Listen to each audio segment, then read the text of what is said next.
1939, The Creature in the Dark. The year is 1939. The world stands on the edge of catastrophe. War approaches. Cities grow larger. Crime fills newspaper headlines.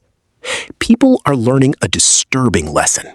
Civilization is thinner than it appears. And then, in Detective Comics number 27, a shadow appears. Not a superhero. Not yet. A predator. Batman arrives wearing black gloves, sharp ears, and a cape that resembles folded wings. Most people imagine the first Batman as a noble protector. That is not what he was. Early Batman carried guns. He intimidated criminals. Sometimes he killed. His creators understood something uncomfortable. Fear responds to fear. The earliest Batman was less a guardian than a creature lurking beneath society's surface. A monster deployed against monsters. And in a century increasingly fascinated by power, people accepted him immediately. The shadow had stepped into the light. 1940, the birth of the symbol. Something strange happened almost immediately. Batman became popular. Too popular. Children loved him. Publishers noticed. The darkness softened. The blue cape appeared. The gray suit emerged. And most importantly, a new figure entered the story. Robin. Most people think Robin existed to give Batman someone to talk to. Partly true. But psychologically, Robin served a deeper purpose. He transformed Batman from a nightmare into a fantasy. Before Robin, Batman represented vengeance. After Robin, he represented adventure. The transformation was subtle, but history would repeat this pattern again and again. Whenever the world became frightened, Batman darkened. Whenever society sought hope, Batman softened. Batman was becoming a mirror, and mirrors reveal more about the observer than the reflection. 1943. Batman goes to war. Then came the first Batman film. The world was already engulfed in World War II. People expected escapism. Instead, Batman became propaganda. The dark detective transformed into a patriotic warrior. Criminals became enemies of the state. The mission became larger than Gotham.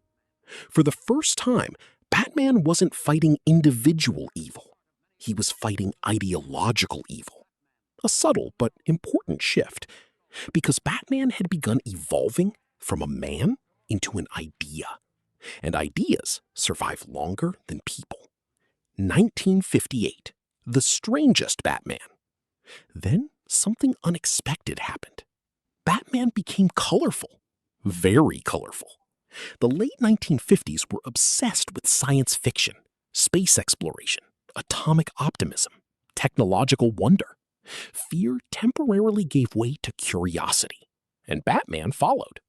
The bizarre version known as Zur-in-R appeared. Bright colors, alien worlds, strange adventures. To modern audiences, it feels absurd, but it reveals something important. Batman has never been fixed. The symbol survives precisely because it mutates, like a biological organism adapting to changing environments. Every era redesigns the mask. The face underneath remains invisible. 1966. The Age of Laughter. A bright spotlight illuminates a rooftop.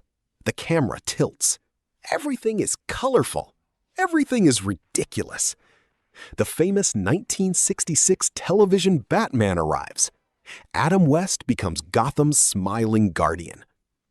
Most people remember this Batman as camp, a joke, a relic, but they miss what it represented.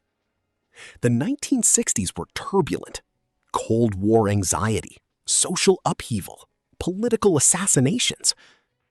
Underneath the colorful costumes was a society carrying immense tension. Sometimes cultures do not confront fear directly. Sometimes they laugh at it. The 1966 Batman was not ignoring darkness. He was humanity's attempt to domesticate it, to make fear harmless, to make shadows funny. But shadows do not disappear because we laugh. They wait. 1986, the monster returns. Then came 1986, and Batman changed forever. A grizzled old man stands in the rain. His cape tears through lightning. His fists are bruised. His eyes are exhausted. The Dark Knight Returns shattered decades of assumptions. Most people think this story made Batman darker. Not exactly. It made him human. For the first time, audiences confronted a disturbing possibility. What kind of person spends an entire lifetime fighting crime? What psychological force drives such obsession? The answer was uncomfortable. Batman was not overcoming trauma. He was carrying it. The cave wasn't a headquarters. It was a monument. And beneath every victory remained the same frightened child from Crime Alley. 1989. Gotham becomes real. The sky turns black. Industrial smoke fills the horizon. Gargoyles watch from rooftops.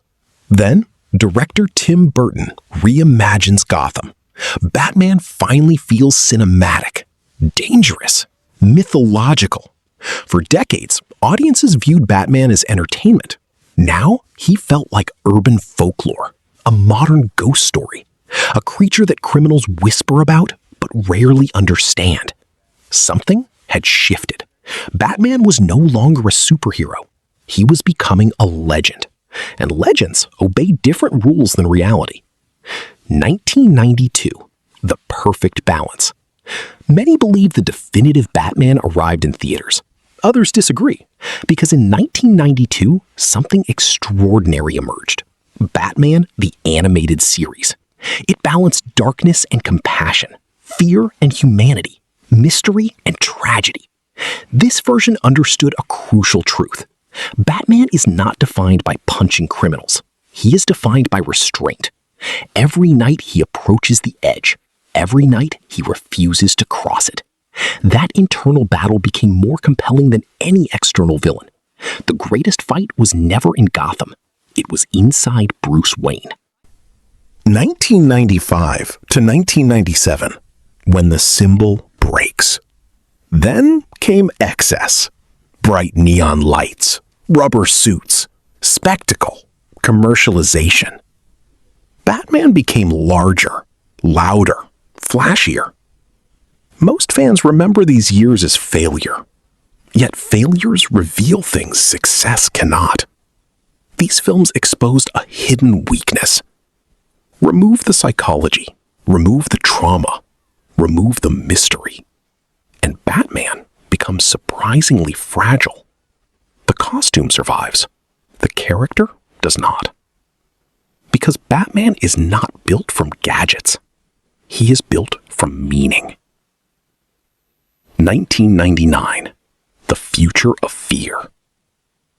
The year is 2039, or something close to it. An elderly Bruce Wayne watches from the shadows. A new Batman emerges. Batman Beyond. Most people saw a futuristic sequel, but something deeper was happening. For the first time, Batman confronted mortality. What happens when the symbol outlives the man? The answer was profound. Batman was never Bruce Wayne alone.